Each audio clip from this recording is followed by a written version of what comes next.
Welcome to season 11 of the Parenting Aces podcast, part of the Tennis Channel Podcast Network. We're so thrilled to have you back with us for a new season, a new year, and lots of great knowledge and information, I hope, that we're going to bring you over these next several months. We are kicking off 2022 with Dean Hollingworth, who was our most watched podcast of 2021. And so it's just fitting that he should be our kickoff episode for 2022 in season 11. Dean is a fitness specialist. He's based in Canada. And the reason I keep bringing him back is because every time he's on the podcast, he shares such valuable, actionable information with us and really practical information that your junior players can implement right away to see improvements in their fitness, their flexibility, their movement, and their on and off court performance. So I hope you enjoy this week's podcast with Dean. Before I bring him on, I just want to remind you, if you haven't become a premium member of Parenting Aces yet, we'd love to have you join us. Just go to ParentingAces.com, click on the join button, and you'll be good to go.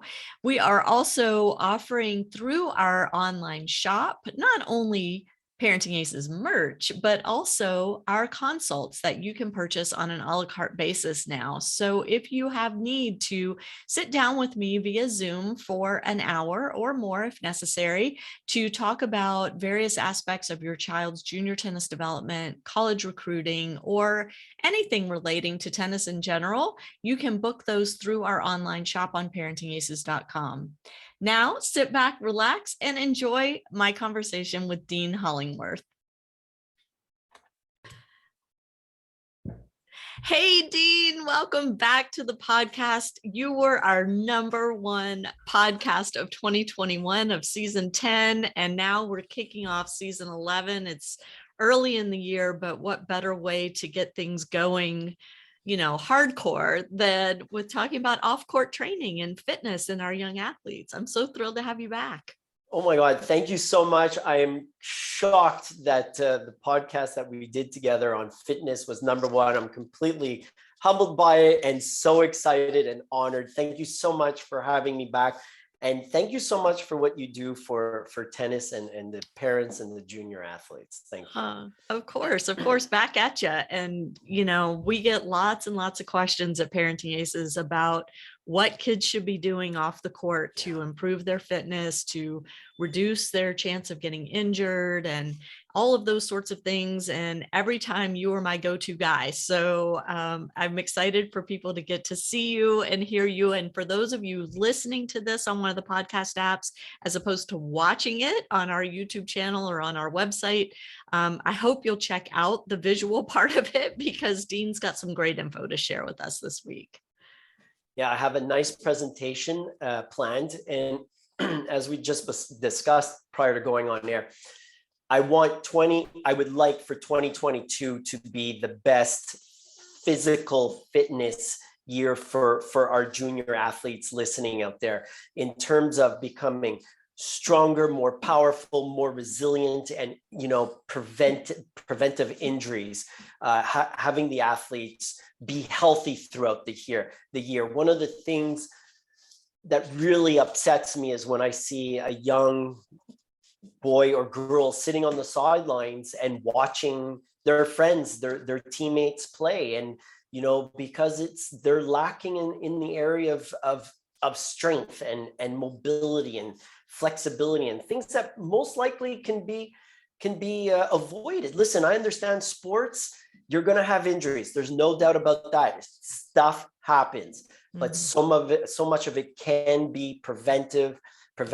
And, this is what I'm looking for 2022. How can we establish a nice outline for parents, for young athletes to follow, and not only become better athletes, but become athletes with good longevity? And at the end of the podcast, I got a big announcement, which you know of, that I'm going to make for all our listeners. Yeah, so stay tuned. Don't turn it off. So I'm just going to switch over to my onto my PowerPoint here, and we're going to get going.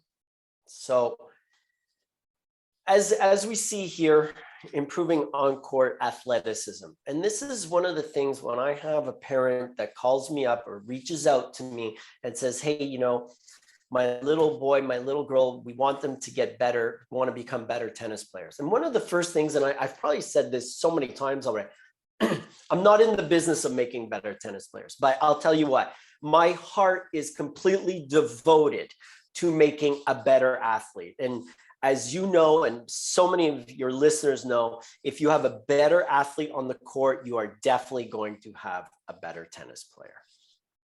So this first picture, it's kind of leading, where's it leading us to? But what I liked about it is from looking at these 2 feet, it's so dynamic. It's obviously someone's getting ready to move. And what I liked about it is one of the things we want to do when we're talking about movement is we want to use the ground. We want to have a good base. We want to put our feet into good position. And it was a very nice picture. So that's why I started with that. But that gets us into this quote or this portion of a study that came out in 2003, I think it was. And if there's one thing anybody takes from this podcast today, this has to be it. 80% of all strokes are played within 2.5 meters of the player's ready position. Think about that. 2.5 meters around the player is where 80% of the balls are going to come. Now, for me personally, that's where I want to focus so much of my attention. If I can create athletes that are just beasts within that bubble of theirs, being able to get there with efficiency and power, you're going to win more games. I promise you're going to win more games than not, and more matches. And then you see 10% of the strokes are within 2.5 to 4.5 meters of movement. So we really want to develop that athlete to be an efficient mover within that 2.5 meter. So, the legend himself, my game is a lot about footwork. If I move well, I play well. And, if there's one thing I say to my athletes prior to the tournament, and I don't care if it's been a junior athlete or a pro player, move your feet. If you continue moving, I promise you will always be in the match. And that's what we want to do. So one of the things is I love this quote. The most dangerous phrase in our language is, we've always done it this way. And tennis falls back on that quote quite a bit. Tennis falls really back on that quote. And what really got me stuck on this quote, and where I find it hits home quite a few times, but where I find it hits home the most is really the warm-up. The warm-up when I go to tournaments, or if I have athletes from other clubs coming to train with me, the warm-up is usually the same thing. It's sloppy. It involves a lot of jogging. It's not well done. There's nothing within the warm-up that really assists the athlete to becoming a better athlete, or an athlete prepared for what's coming up, whether it's practice or a match. So what we're going to do from this point onward is I'm going to go through the various areas of a training for a tennis player, fitness, and really describe what the focus should be, and even give you some time limits and how much time you should be spending on each. See, this is why I keep having you on, because you give concrete, useful information that can be taken home and acted on like that. I love it. Well, thank you. Because, whether I'm on a podcast with you, or I'm doing a lecture or a conference somewhere, I want every coach, every parent, every player to be able to take one or two things is already pretty huge, and be able to implement it the next day. Because that will really, it'll motivate us. It's going to help us become better athletes, and it's going to keep us moving forward. Having said that, I think one of the things parents can really take is you need to start setting up a schedule. for your fitness training. It's great that you have all your planned privates with the coaches, group sessions, but you have to dedicate time to fitness just like you would towards tennis. I think that's one of the really essential points here, is that if you don't start carving out 15-20 minute blocks, and we're not talking like hours, 30-minute blocks, implementing the warm-up, which will also include elements that will help athletic ability. Until then it's almost like you're just shooting in the dark. Yeah. I mean, it's, we're not doing, it's too late, we got to go. Oh no, let's do an extra private this week. If you want to become a better athlete, you have to put the time into it, because it's not going to be from running around always, after a tennis ball, although that is the sport. You have to develop the different components of athleticism in order to assist you on the court. Well, our audience is very used to hearing me say we develop the athlete first and the tennis player next, right? So this is all about developing the athlete, and our kids can be athletes forever. They may not can be tennis players forever, but they can be athletes, even if that is just walking, hiking, swimming. It doesn't have to be in a competitive sense, but their bodies have to be able to function. And you know what? Beautiful what you said there, 100%. We don't, what I find with so many of the kids nowadays, anything that they're involved in, it's always organized with a coach. Yeah. Find a soccer field, find that soccer pitch, put a ball out there, get, 10 friends, just go play. Go play, have a great time, learn, let your body learn within the experience of the game, and develop those reactive skills. And I think that can go such a long way. And the other thing that you said in there, Lisa, is that tennis players want to always play tennis, and it's always tennis with more tennis and more tennis. And I think the volume that we're implementing sometimes on our junior athletes tends to be too much. When you're always swinging a racket, how many times a day, how many serves. But if we can substitute a little bit of that with the fitness training, I think that in itself would reduce injuries, and also just by strengthening the body will help also implement a better recovery and a better system for health.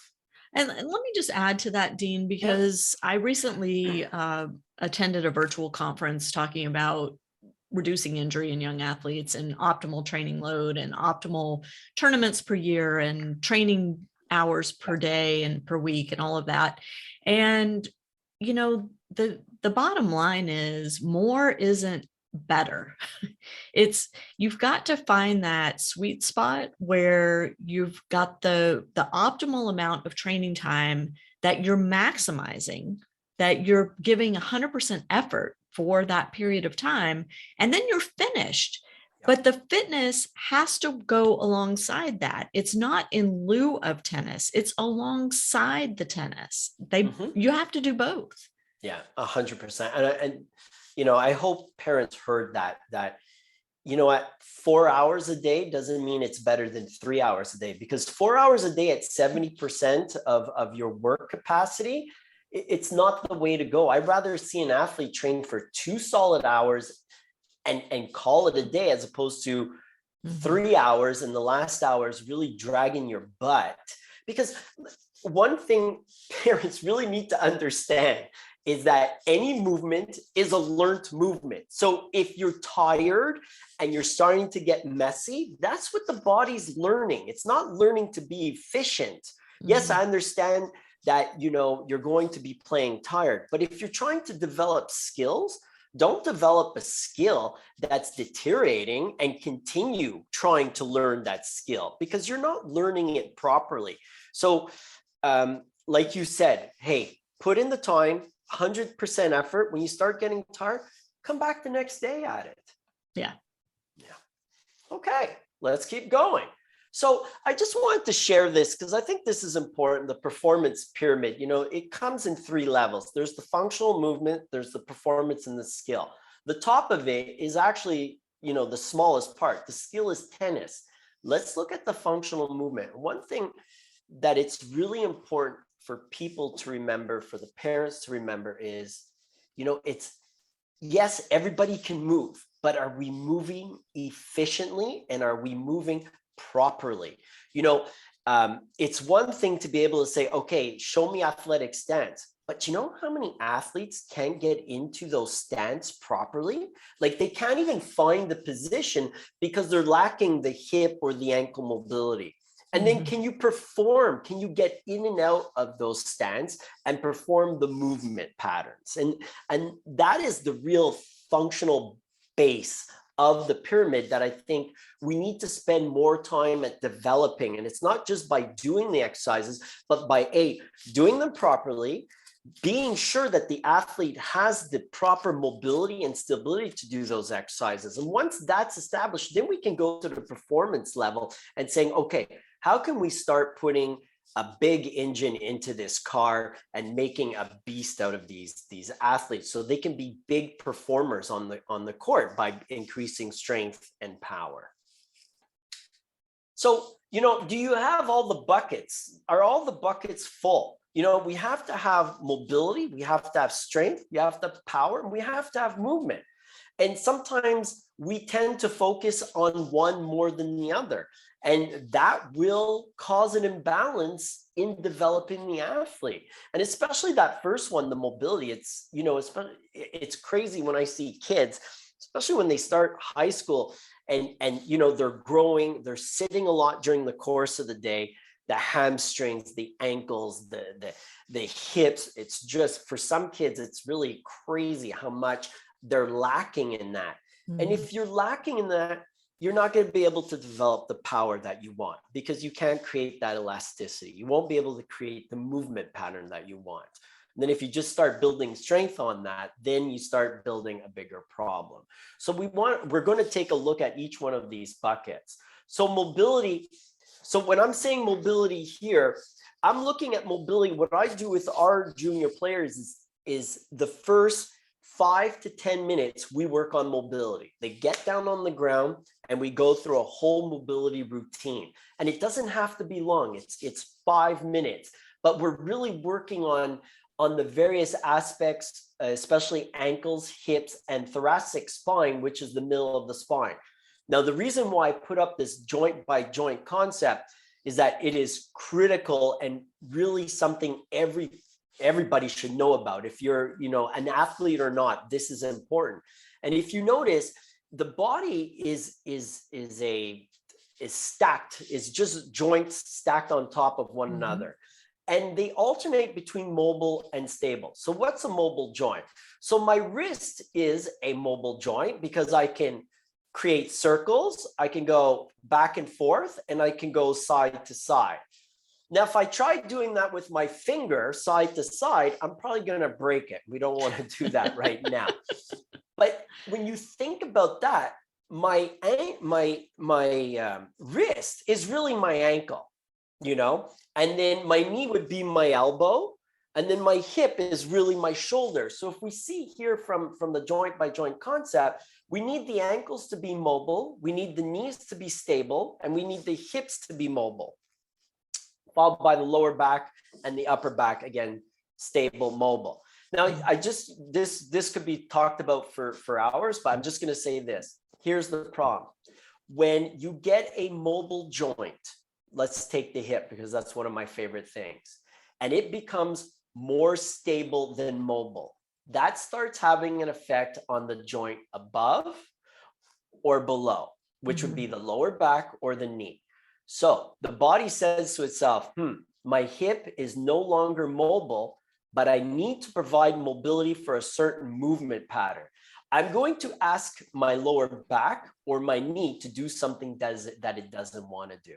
And if you notice, a lot of people with lower back problems tend to have very tight hips. Yeah, I fall into that group. Yes. When you sit all day, for sure, it becomes not because you sit all day, but if you don't work it, we lose it type of thing. Yeah. And then lastly, when you look at the upper back, the middle from the base of your spine where that big bump is, let's say to the lower part of our rib cage, that's our thoracic spine. That's where all our rotation comes for tennis. And if that gets tight, then our lower back can start bothering us, Yeah. or that's when we start seeing shoulder problems.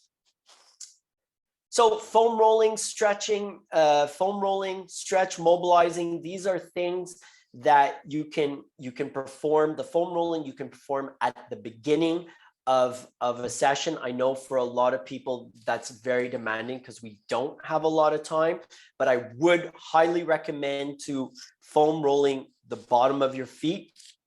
There's so much sensory information coming from our feet, that the contact that we make with the ground, sending information up and down from our head to our feet, is so important. That's what makes contact with the ground first. I would definitely work on that. The stretching definitely at the end, and the mobilization at the beginning of a session. And then this is just stalling. That's one of my favorite stretches, by the way. So the warm up. So we went over that. It's okay. So I could try and bring it back, but it's not recording. That 90-90 stretch is really something that's important. But from there, I really taken a lot of different things from yoga and some other type of mobility people that I've seen online, and construct something that I felt was very, very beneficial for tennis players. And not just in terms of mobilizing, but also getting the heart rate going, and building a sweat prior to even getting on court. And that mobility is part of my warm up. So here we see, this is just some very easy, this is my dynamic. So we get off the floor, and then we go into a dynamic warm up with knee hugs. And again, Lisa, I'm not recreating the wheel here or anything. No. This is pretty basic stuff, but I'd like for everyone to notice, and it's not because I'm doing it. I'm barefoot, I'm wearing socks, so I'm really trying to work on my feet. But when I'm doing it, I really am paying attention to every movement. And this is where practice starts. I can always tell the dedication of an athlete by how they do their warm-up. If you're just going through it, I'm sorry, I don't want to insult anybody, but this is what's going to keep you healthy. And that's what I was going to say. I mean, we see kids doing this stuff, but they do it with little to no intention.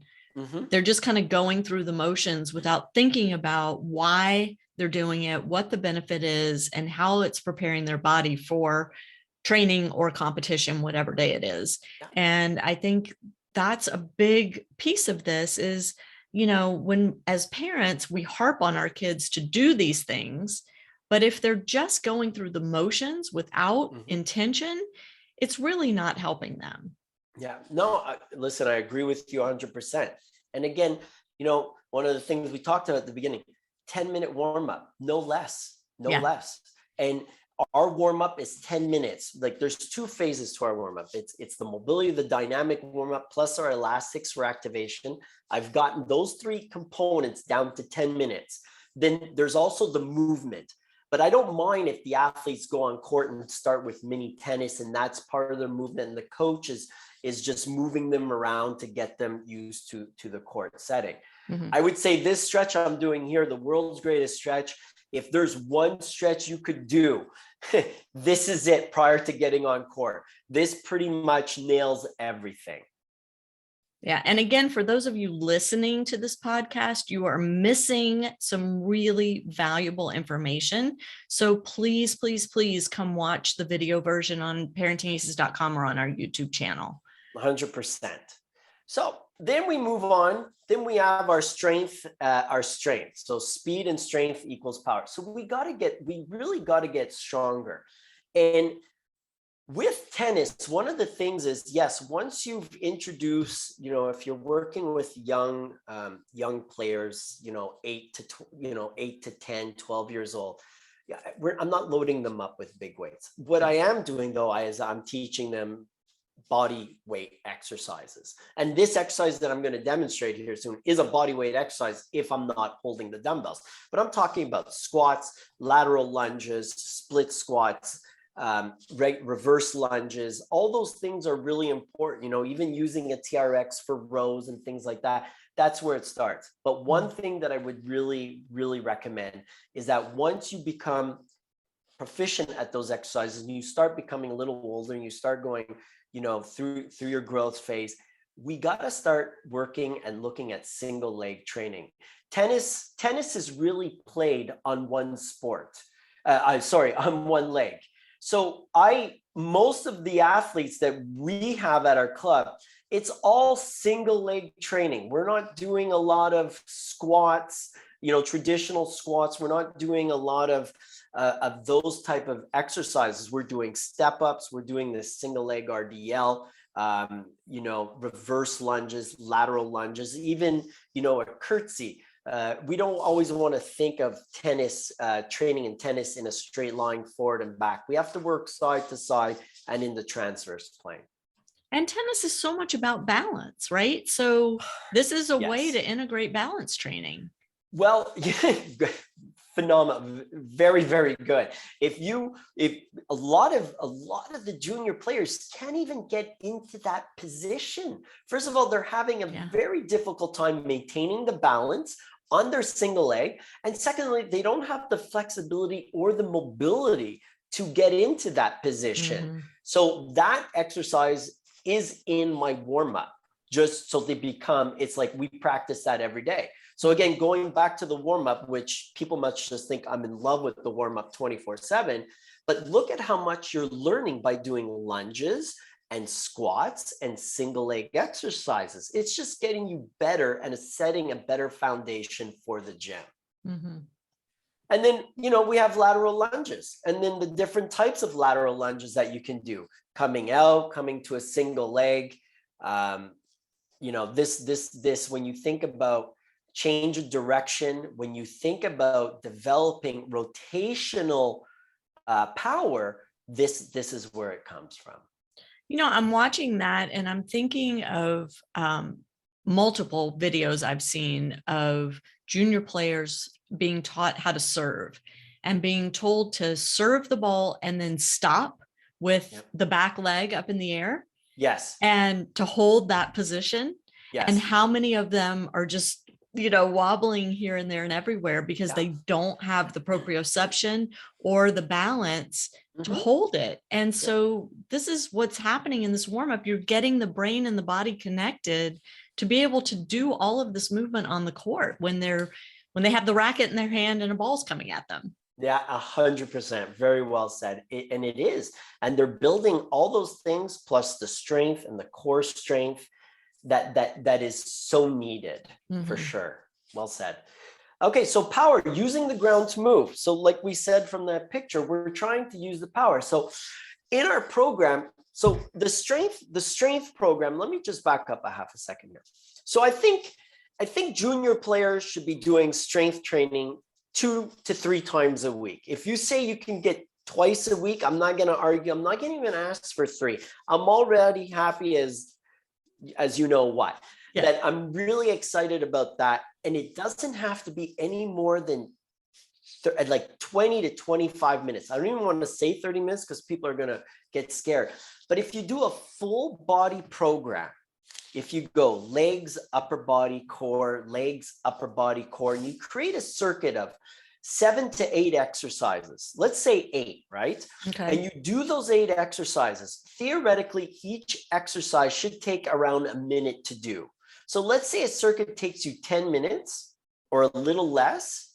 You should be able to get 3 circuits in, 3 rounds of that in under 30 minutes. And that's only twice a week. And this can be done at home. If you buy the elastics, that you'll see some of the elastics that we use here. This stuff can be done at home also. You don't need a full gym. Anything can be molded or personalized to what the person has.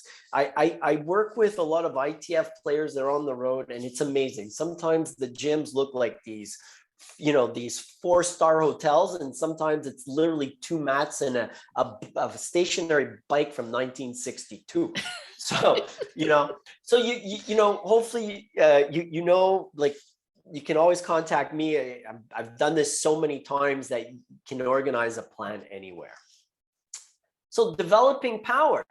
We're trying to develop lateral power here. You'll notice that he's just giving me a little sidestep and driving off. And the elastic is providing some extra resistance. Mm-hmm. This is something that takes, do this twice each side for 6 to 7 reps. This takes how long? 2 minutes? I mean, this is the beauty of it, lateral power. Now, this is getting a little bit, she's at the University of Miami at Ohio. So this is a little bit more advanced. I wouldn't start off junior players with this, but these are some of the drills that we can implement for power. So if we're going to say we're going to do strength training for 20 to 25 minutes twice a week, I would like to see some type of lateral or some type of power development 10 minutes a week. So it doesn't have to be done in all the same day. And then we can start performing some lateral power with movement and incorporating. Look at this. Look how efficient she becomes at pushing off when she initiates that first shuffle to either side. She's learning how to use the ground to create force, and not only using the ground to create force, how to be stable. Notice how beautifully, and her body's just staying nicely stable and moving with such ease. This is what gymnasts do, right? They use the ground to provide the power to push off, to do flips and twists and all those things, right? Yeah. Any sport actually. I mean, if we look at all rotational sports, whether it's baseball, golf, or even a quarterback, they have to use the ground, and it's really essential to create that timing from the ground up. I mean, I remember watching a special on Josh Allen, who's the quarterback for the Buffalo Bills. And his first year after being with the Bills, they had video of him, how his upper body comes through, but the hips hadn't finished coming through, and how he was losing about 5 to 10% of his power and accuracy. So it's not just about becoming stronger. It's by using the kinetic chain and having that sequencing effect happen exactly the way we want it. Because it's not always the biggest person that has the biggest shot. It's also that perfect timing. If we look at Tiger Woods, was one of the biggest drivers, in history. Yeah, he worked out, but he wasn't that big of a man like a John Daly or something. So this is what we want to look at. And then another one, little more lateral power. Again, this is a little more advanced. She does this really well. She makes it look really easy. She sure does. It's not easy. It's really not easy to do, but she's a phenomenal athlete. I'm very proud to say I worked with her probably for 5 years prior to leaving to university. So again, let me just reiterate. 20 to 25 minutes for our strength training. We're looking at 10 minutes for our power development. Now, here's the thing. You need to do something in between the power exercises. You're not going to do one plyometric after another, one jump. You need at least about a minute to a minute and a half to recover. You have 2 options. We can throw a med ball, which you could consider training for upper body power and rotational power, or you can do corrective exercises, whether it's rotational exercises for the upper body or some type of, ankle mobility. So I think that's really important to keep in mind. Movement, something that I just absolutely love talking about, working with the athletes. And the reason why I put on this slide is I remember being at a conference years ago where someone said, I don't know why fitness coaches work linear speed or why they teach running. Well, to me, this kind of explains it. I mean, Andy Murray is a great on-court mover, even with the hip problem, but he did a lot of track work, and it shows right here. I mean, those are great lines. I mean, his arms, even though he's holding a racket, he's still sprinting for the ball. So we work on linear speed 3 to 4 times a week. I'll tell you what, I put it in the warm-up for all our kids. Even though we do some during practice, all I'm asking for is give me 4 sprints, 10 meters. singles line to singles line. That's it. But sprint your tush off, sprint it off. If you want to become faster, run fast. That's simple. Yes, we can correct, we can get a lot of the mechanics better, but especially if you just practice running fast, that is probably the biggest takeaway on linear speed I can give.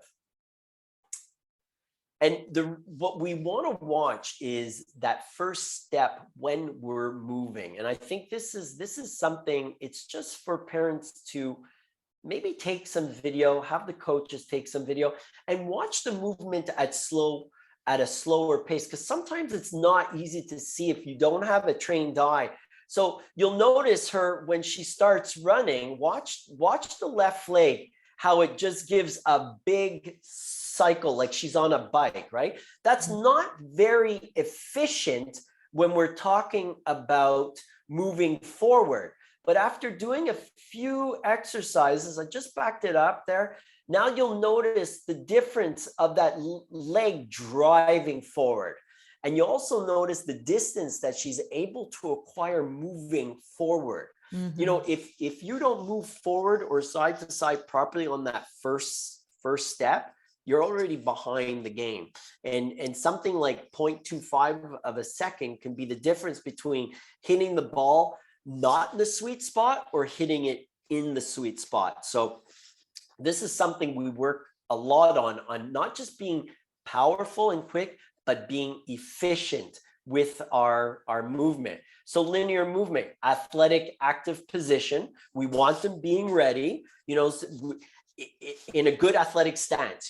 There's being an athletic stance, looking like you're waiting for a bus. And then there's being an athletic stance, looking like you're hungry, wanting to get whatever is going to be put in front of you. And then working first step, working both feet, obviously, using an elastic.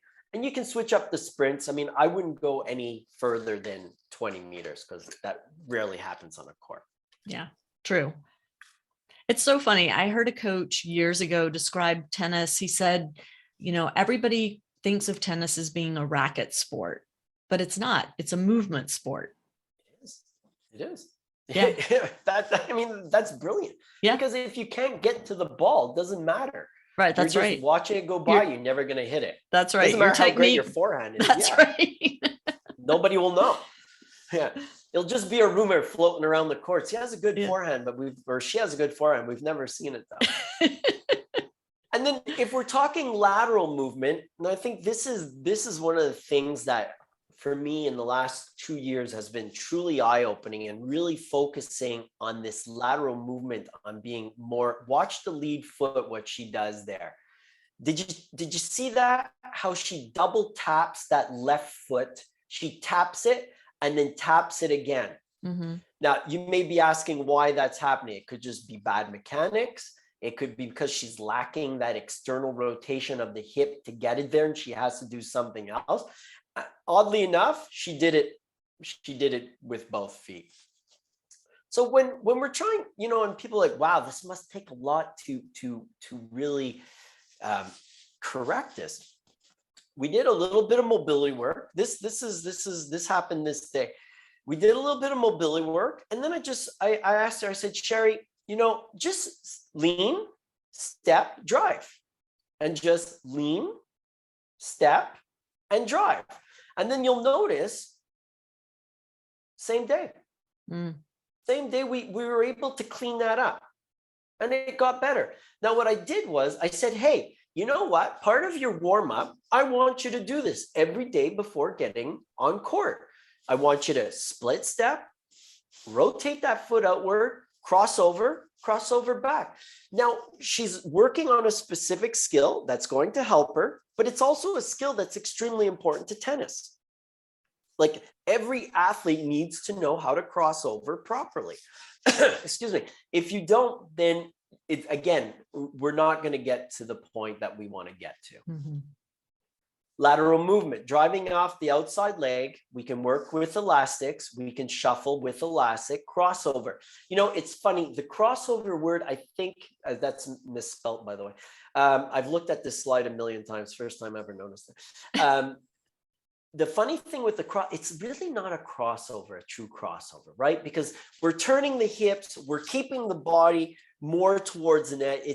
I want people to think of it more as of a side run, you know, with a body that's been, you know, learning to separate the upper body from the lower body, because our feet are not pointing towards the net when we're crossing over. We have to literally tilt them to the side we're going to, which will really help the mobility of our hips, because if we keep our feet forward, and that's a really easy thing to do, just stand in an athletic stance, both feet forward, cross your left foot over the right, see how far you go. Now take your left foot, turn it out to the left, then turn your right foot out to the right, take your left foot, cross it over, and just see how much further you go. It makes a world of difference.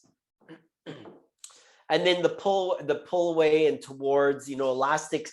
Everybody works elastics with the athlete going away from them. I think it's equally important to work with the elastic coming towards the coach. So that really focuses on the explosiveness of the exercise, and the other one really focuses on the change of direction, which I think is really important.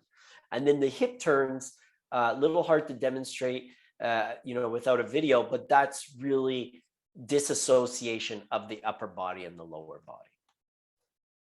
Change of direction. So here she is again, and simple exercise, Lisa, but I'm telling you, this is money.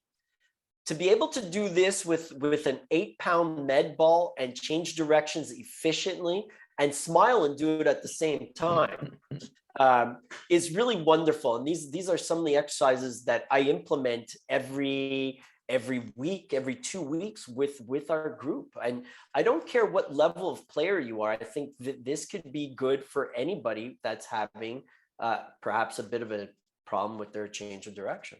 Mm-hmm. And I love that the fact that she holds the position at the very end for just a split second, right? Yeah. Just challenging. Just to demonstrate. Yeah. Challenging the stability, 100%. Mm-hmm. And then, you know, when we're talking about change of direction, we're talking about athleticism. Listen, 3 cones doesn't have to be 3 cones. It could be 3 pairs of socks. Don't use tennis balls. Oh my God. I saw some coach online put 3 tennis balls down and had the athlete going over them.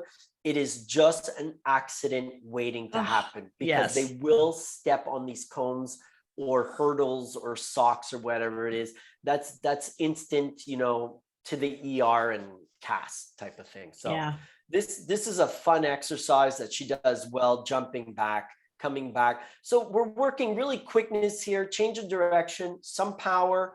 Again, these movement exercises, Lisa, can be done 2 to 3 times a week, you know, and 15 minutes. As long as you're efficient, it doesn't take a long time to do them. It just, as long as you do them with good rest periods, because we don't want our speed, we don't want our movement exercises becoming conditioning drills. Okay. That's really important. If your athlete is in front of you and they're sucking air and you're trying to teach a skill, we're definitely losing. We are losing what we're trying to teach, because they need to be, I would say, pretty, if not fully fresh prior to going into the exercise. That's a great point, Dean. Really great point. So a rule of thumb is, if a drill takes you, let's say, you know, drills, and again, the length of the drill, I think it's really important. I try to mimic the length of the drills to the length of a rally. So we're looking at around, I know rallies are much shorter, but I don't go much longer than 10 seconds. 10 is probably the outside number. They're going to need minimum 20, I'm saying 20, I know some coaches are listening are shrieking, probably has to be 30 to 40 seconds recovery, you know, depending if it's early on in the training, they could probably go a little quicker. As you go on, rest periods are probably going to have to go on a little further. That's for sure. Yeah. One of the important aspects that I really wanted to touch on this evening also was the difference between change of direction and agility. You know, you see coaches putting out ladders or putting out a bunch of cones where the athlete knows where to go or knows what the sequence of events is going to go and call it agility. That, unfortunately, that's incorrect. Change of direction is when you have, a bunch of cones. And if I was to tell Catherine prior to this drill, I'd say, okay, I want you to go to white, yellow, white, purple. That's change of direction.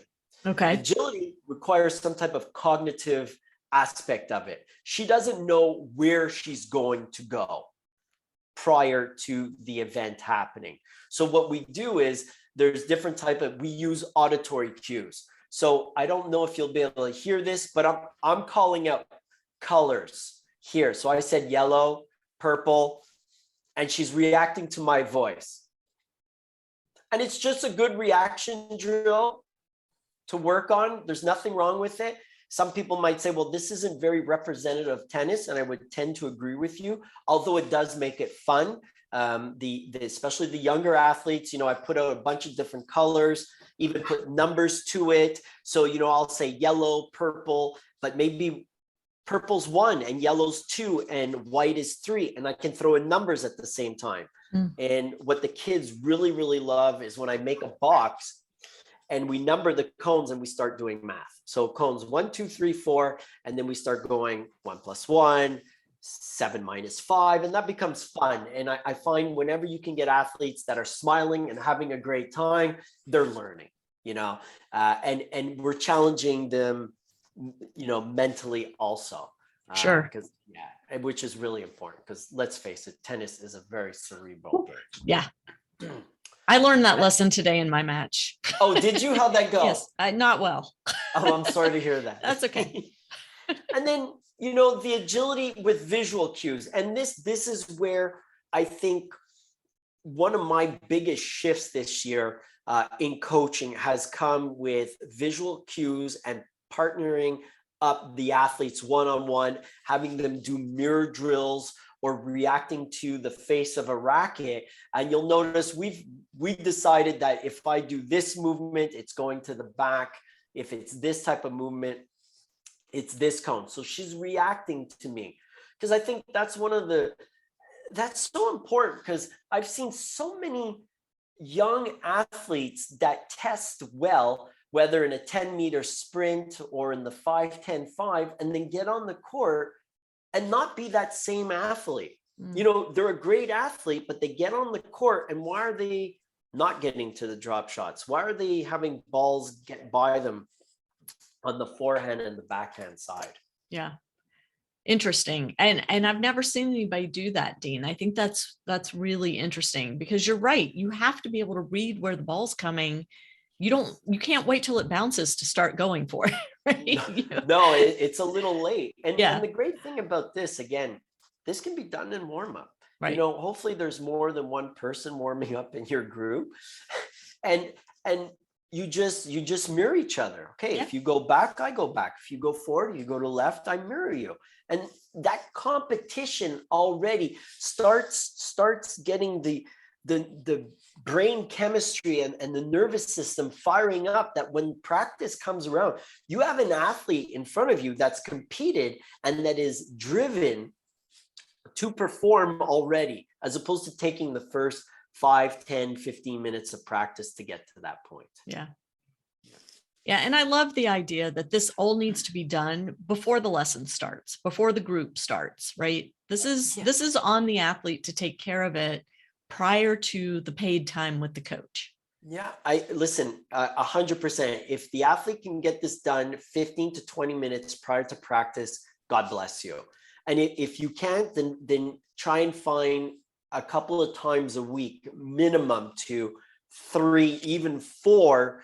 I know it's getting to be too much, but 3 times a week, 15 minutes, just working on these small movements. Mm-hmm. I mean, you know what? If you do it 3 times a week and it's 10 minutes, that's 30. And I said this on our last time together. That's 30 minutes in a week. Guess what? In a month, you're looking at 2 hours of extra movement training. Don't tell me that's not going to be effective. Right. And then, we do some on-court training too, with a med ball, movement with throwing. And again, what she's doing here is pretty high stuff, and she does it very well. And then, we put it into practice right away. I love watching her hit. It still makes my day. But if you can practice throwing a med ball and practice your movement drills and then put that into practice on a court, that is the win-win of wins. For sure. And then the last thing, and I hope I haven't taken up too much time here. No, we're good. We're good. Okay, is the recovery. And, I just see this all too often. Get off the court. And this is for every age. Get off the court and leave the club and sit in the car. Guilty as charged. Yes. Yeah. And this is where we have to become a lot smarter. And, recovery has to happen every day after practice. There's just no cutting angles on this. And again, 10 minutes, please. The stretching, the foam rolling, the stretching, taking care of your body. Pay the price now, as opposed to paying weeks or a month off later. It kills me every time, and I say this with such sincerity, that when I have an athlete that is injured, first of all, annoys the hell out of me. Secondly, they come back with similar, or if not the same, exercises that they were supposed to be doing to avoid this problem. Mm-hmm. And this is what we want to look. And we look at foam rolling. It's just rolling calves, and you see some other tools around me. I have the ball, which is a lacrosse ball. There's the stick, the traveling stick, which is really, really important. And then I chose this stretch, which is the hip flexor stretch, because I think, Lisa, the hip flexor stretch might be one of the stretches that is butchered the most and not done very properly. You see people really arching their back. You'll notice that my back stays straight during this. This is a myofascial stretch of the hip flexor, so involving the entire body from toes to the fingers and really getting a phenomenal stretch through there. And if you can start implementing a well-rounded recovery program of foam rolling, stretching, hydration and nutrition and sleep, that's money. Because I'm so glad you added sleep. I'm so glad you put that in. I'm happy huge. You're happy. It's so huge, because even the research shows that, and I think I'm going to be pretty close on this, that especially for the young juniors, between the ages of 12 and 16, that get less than, it's between 8 and 10 hours sleep. When you're getting closer to 6 hours sleep, injuries increase almost twofold. Yeah. And that's just lack of sleep. So, this time of year always makes me slightly nervous, because I know the kids are going into exams. They're more stressed. They're not eating well. They're sleeping less. We have to be smarter as coaches to adapt our training to that, which is a whole nother topic onto ourselves. And I get asked so many questions about, what about the Theragun, and what about this, and what about that? And it's like, yeah, that's that's good. That's good. But if you're not doing this stuff, the other stuff doesn't matter. Like the sleep is probably number one. Yeah. Yeah. Love that you said that. All right, Dean, all your contact info is up on the screen. We will also have it in the show notes on ParentingAces.com. So for those of you who have questions or need some clarification, Dean is incredibly responsive. He's on Instagram. He's on Facebook. He's got some amazing videos that he posts on Instagram on a regular basis. So you're at _baseline power _ and please follow him and get some creative information and ideas, and have your kids follow him. Now, if I could have one last minute now for the big announcement. Yes. What I decided this year, I've never done this before. I'm extremely excited about it. And as I said at the beginning, 2022, I want it to be the best year for everybody. I mean, obviously not just on the court, but health-wise, especially with all the stuff that we've been going through in the world. But for the junior tennis players, I am having a 10-week course We're going to meet every Sunday starting, I don't want to get this wrong. I think it's January 17th will be our first one for 75 minutes, where I'm going to give everybody in that hour the exercises you're supposed to do for the week, the warm up, the plyos, the jumps, the strength training, the stretching, and we're going to build on that together and really see what we can develop in 10 weeks and further. And the big thing is there's only 10 spots. I want it to be a small, intimate group. I want us to discuss things online. I'm going to evaluate everyone's movement. I'm going to receive videos. We're going to look at them together. It'll be a great growing learning experience. And I hope, I hope people think it's just as good as I do. I'm sure they will. And you didn't mention the fact that it is virtual. So it is available to you regardless of where in the world you are. You don't have to be in Canada with Dean. You can be anywhere and join in. Yeah. Just go to principalmovements.com, and it's under the 10-week course. I'm going to tape it. It'll be available for a full week. So let's say you can't make it one day, not a problem. It's up. You'll be able to follow it for the week, and every week it'll be fresh new information. I love it. Dean, I thank you again so much for coming on. You are always just so full of great information, practical information, actionable information for the Parenting Aces community. And I feel so lucky that I met you all those years ago at the WTCA conference, and that we've stayed in touch, because you really are such a valuable asset to junior tennis players and beyond. But for Parenting Aces purposes, to the junior players and their families. So thank you for taking time out of your schedule to join us and share your energy and your passion and your knowledge once again. I'm speechless. Thank you so much. I really appreciate those kind words. I'm getting goosebumps and everything from it. And thank you for everything you do. I know it's very appreciated, and wishing everybody an amazing 2022. Absolutely. To my audience, thank you so much for tuning in. We'll catch you next time on Parenting Aces.